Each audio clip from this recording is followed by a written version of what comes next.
తాకట్టులో ఉన్న మీ బంగారం ఈ రోజు ఎంత ధర చేస్తుందో కొమ్మూరి గోల్డ్ వాళ్ళకి కాల్ చేస్తే ఫ్రీ గోల్డ్ కాస్ట్ చెక్ చేసి చెప్తారు. శ్రీమాత్రే నమః. సుమన్ టీవీకి స్వాగతం. నేను గీతాంజలి. ఇవాళ మనతో పాటు ఉన్న అతిథి శ్రీ శ్రీ శ్రీ ఆనంద శివకామేశ్వరి సన్నిధానం పీఠాధిపతులు శివకామేశ్వరి ఆనందమయ్య అమ్మతో మాట్లాడదాం. అమ్మ నమస్కారం. శ్రీమాత్రే నమః. అమ్మ, ప్రతినిత్యం పూజా విధానం అంటూ ఒకటి ఉందంటారు, అంటే నిత్య దీపారాధన చేసుకుంటాం. ఈ హడావిడిగా ఉన్నప్పుడు మాకు అంతసేపు పూజ చేయటానికి అవ్వట్లేదండి, కానీ పూజ చేసుకోవాలని ఉంటుంది. ఉదయం ఎప్పుడో వెళ్ళిపోతాం, సాయంత్రం ఈ ట్రాఫిక్ లో పడి వచ్చేటప్పటికి రాత్రి అయిపోతుంది. ఉదయం చేసుకోలేకపోతే మధ్యాహ్నం కూడా. కొంతమంది అంటే ఆ హడావిడి పూజా విధానం అంటూ ఉంటుంది, కానీ మాకున్న తక్కువ సమయంలో దైవానుగ్రహం పొందాలి, చక్కగా పూజ చేసుకోవాలన్న ప్రశాంతత మనశ్శాంతి మాకు కలగాలంటే ఎలా చేసుకోవాలి పూజ? ఈ సందర్భాన్ని, ఈ విషయాన్ని వీక్షిస్తున్న ప్రేక్షకులందరూ కూడా ఒక్కటి మాత్రం చెప్తానమ్మా, భగవంతుడు మనకి 24 గంటలు సమయం ఇచ్చాడు. కృతజ్ఞతగా కనీసం ఒక 20 నిమిషాలైనా పూజ చేయండి. అది మాత్రం ఒక నియమం పెట్టుకోండి. ఎందుకంటే మనకి ఎవరైనా ఏదైనా సహాయం చేస్తే వాళ్ళకి రుణపడి ఉండాలని మనం అనుకుంటూ ఉంటాం కదా. అట్లాంటిది ఆ సమయాన్ని మనకి ఇచ్చిన ఆ కాళీ, ఆ కాలభైరవుడు, ఆ కాలం అంతా కూడా ఆ శక్తి చేతుల్లోనే ఉంటుంది కదా. ఆవిడకి ఒక 20 నిమిషాల సమయాన్ని కేటాయించమనే చెప్తాను. ఇక మీరన్నట్టు ఆ 20 నిమిషాలు ఒకసారి అవ్వక్కర్లా, పొద్దున్న సాయంత్రం డివైడ్ చేసుకోండి. పొద్దున్న 10 నిమిషాలు, సాయంత్రం 10 నిమిషాలు డివైడ్ చేసుకోండి. ఇక సులభంగా పూజ చేసుకునే విధానం, హడావిడి లేకుండా, ఎక్కువ భయం లేకుండా. ముందుగా నేను ఒకటి చెప్తానమ్మా, భక్తి స్థానంలో భయాన్ని నింపకండి. ఇది చెయ్యకపోతే ఏమైపోతుందో, ఒకరోజు దీపం పెట్టకపోతే దేవుడు మిమ్మల్ని వచ్చి కొట్టడు. అలా అని ఏదైనా ఆరోగ్యం బాగోలేదు, ఆహారం తినడం మానం, టీవీ చూడడం మానం, ఆర్గ్యుమెంట్స్ మానం, ఫోన్ చూడడం మానం, మానేసేది ఏదైనా ఉందంటే పూజ, దీపారాధన. ఇది ప్రమాదమే. ఎందుకంటే మనకి కష్టమైంది పక్కకు పెట్టేస్తాం. ఎందుకంటే భగవంతుణ్ణి భయంగా తీసుకున్నాం మనం. ఇక్కడ ఏమవుతుంది, అమ్మో నాకు బాగాలేదు, స్నానం చేయలేదేమో, దేవుని గదిలోకి వెళ్ళకూడదేమో, ఇక్కడ కూడా భయమే డామినేట్ చేస్తూ ఉంటుంది. ఇది చాలా ప్రమాదం.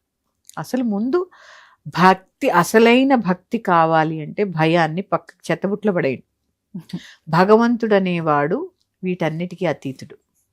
కామ క్రోధ లోభ మోహ మదమత్సరములన్నిటినీ జయించిన వాడినే భగవంతుడు అంటాడు. మొక్కు తీర్చుకోపోయినా కొట్టడు, అది నీ కమిట్మెంట్, అది మన కమిట్మెంట్. ఈ పని అయితే కొబ్బరికాయ కొడతానన్నది నీ కమిట్మెంట్, దేవుడిది కాదు. ఇది గ్రహించాలి అంతే తప్ప శాపాలు ఇచ్చేసి మనల్ని ఏడిపిచ్చేసేలాగా భగవంతుడు ఉండడు, భగవంతుడు అందుకు లేడు. అది గ్రహించండి. తర్వాత అన్నిటికన్నా చాలా సులభమైనది పంచపూజలు. మన శరీరం పంచభూతాత్మకమైన శరీరం, పంచ కర్మేంద్రియాలు, పంచ జ్ఞానేంద్రియాలు, పంచకోశములు, ఇట్లా తీసుకుంటే 5 సంఖ్య మీదే ఆధారపడి ఉంటాంగా. లేచిన దగ్గర నుంచి గాలి, వెలుతురు, నీరు, నిప్పు, ఇలా పంచభూతాల మీదే ఆధారపడి ఉంటాం. ఈ పంచపూజలు చాలా విశేషం, చాలా విశేషము. ఏం చెయ్యాలి పంచపూజలకి? ఏమి అక్కర్లే, గంధము, ధూపము, దీపము, పువ్వు, నైవేద్యం, అంతే.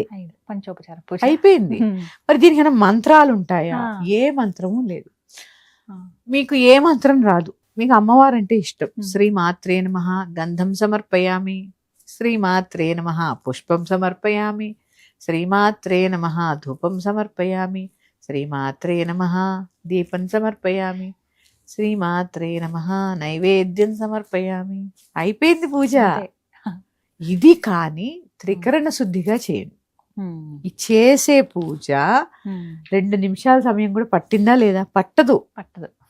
అందుకని దీపారాధన ఎవ్వరూ మానవలసిన పని లేదు. ఇంకొంచెం శ్రీమాత్రే నమః కన్నా కూడా ఇంకొంచెం ఎక్కువ చదువుకోవాలి, ఎక్కువ చదవగలిగిన వాళ్ళు ఉంటారు కదా. సర్వమంగళ మాంగళ్యే శివే సర్వార్థ సాధికే శరణ్యే త్ర్యంబకే గౌరీ నారాయణి నమోస్తుతే అనుకోవడం. గంధం సమర్పయామి, లేదా లక్ష్మీదేవి శ్లోకం చదువుకోవడం, పంచోపచారాలు చేయడం. విష్ణు శ్లోక్ శాంతాకారం భుజగశయనం పద్మనాభం సురేశం విశ్వాధారం గగనసదృశం మేఘవర్ణం శుభాంగం లక్ష్మీకాంతం కమలనయనం యోగి హృద్యానగమ్యం వందే విష్ణుం భవభయహరం సర్వలోకైకనాథం. గంధం సమర్పయామి. ఎలా చేసినా 5-10 నిమిషాల లోపలే పూజ అయిపోతుంది. చాలమ్మా. మీకు ఏదైనా మంత్రాలు అష్టాక్షరియో పంచాక్షరియో లేతే ఇంకేదైనా మహామూల మంత్రాలు ఉంటే ఆ మంత్రంతో కూడా ఈ పంచోపచారాలు చేయొచ్చు. ఎందుకంటే మంత్రాలు చాలా విశేషం, స్తోత్రాల కన్నా విశేషం. ఏమీ చదవలేవు, అమ్మ నాకున్న సమయంలో, తక్కువ సమయంలో నీకు నేను పూజ చేస్తున్నాను, నన్ను అనుగ్రహించు, నాకు ఇంతే చేతనైంది, కానీ నేను నిన్ను వదలను, ఇది కావాలి. ఆ భక్తి త్రికరణ శుద్ధిగా ఉండాలి. చేసే 5 నిమిషాలైనా మనస్సు, వాక్కు, కర్మ 3 నియంత్రించుకోండి. మనస్సు నియంత్రించుకోవాలి. మనస్సును బట్టి ఎప్పుడైతే మనస్సుని నియంత్రించుకున్నామో ఆటోమేటిక్గా నోరు మూతపడుతుంది. అంతే కదా, తినాలని ఉండదు, మాట్లాడాలని ఉండదు. ఈ 2 మూతపడితే చేసే పని మూతపడుతుంది. ఈ 3 కనీసం రోజులో 10 నిమిషాలు నియంత్రించుకుని చక్కగా పూజ చేసుకోండి, చాలమ్మా, చాలు. ఈ 5 అయిపోయిన తర్వాత ఈ 5లోనే పుష్పం సమర్పయామి అన్నప్పుడు మీకు వీలైతే ఒక అష్టోత్తరం, ఏది వీలవ్వకపోతే భవాయ దేవాయ నమః, భవస్య దేవస్య పత్నే నమః అని కొన్ని నామాలు ఉంటాయి, అది శివారాధన అయితే. ఈ చక్కగా మహాలక్ష్మికి అయితే మహాలక్ష్మి 12 నామాలు, శక్తికి అయితే శక్తి 12 నామాలు, ఇట్లా చక్కగా 12 నామాలు చదువుకోండి, చాలు. భగవంతుడు ఏమి కొట్టడు, నువ్వు ఎంత భక్తిగా పూజ చేశావు అనేదే అవసరం. మానకుండా చేయడము, ఎందుకంటే ఆహారం మానం, నిద్ర మానం, పని మానం, పూజ కూడా మానద్దు. దీపారాధన లేని ఇంట భోజనము కూడదు, ఇది నియమం, అంతే అంతే. ఎప్పుడైనా అశుభ సంకేతంలోనే దీపారాధన చేయం, అందుకని దీపారాధన మానకండి. చక్కగా సింపుల్ గా 5 నిమిషాల్లో పూజ పూర్తి చేసుకోండి, చాలా. పంచోపచారం మీరు అన్నట్టు ఆ సమయం అయితే దొరుకుతుంది. ఒక స్తోత్రాన్ని అలవాటు చేసుకోండి రోజు, అది లక్ష్మీ అష్టోత్తరము. లక్ష్మీ అష్టోత్తరం స్త్రీలు ప్రతిరోజు చదువుకోవడం చాలా మంచిదమ్మా. మీరు అష్టోత్తర నామావళిలా చేసుకోవచ్చు, స్తోత్ర పారాయణలో కూడా చేయొచ్చు, చాలా తొందరగానే అయిపోతుంది. అలా ఒక నియమం పెట్టుకుని చక్కగా చేసుకోండి. విశేషమైన రోజుల్లో మీకు సమయం ఉన్నప్పుడు, ఆదివారమో ఎప్పుడో, ఆదివారం వస్తే పూజ మొత్తం మానేయకుండా ఆదివారం ఎక్కువసేపు చేసుకోండి, సరిపోతుంది. చక్కగా చెప్పారమ్మా, ధన్యవాదాలు. శ్రీమాత్రే.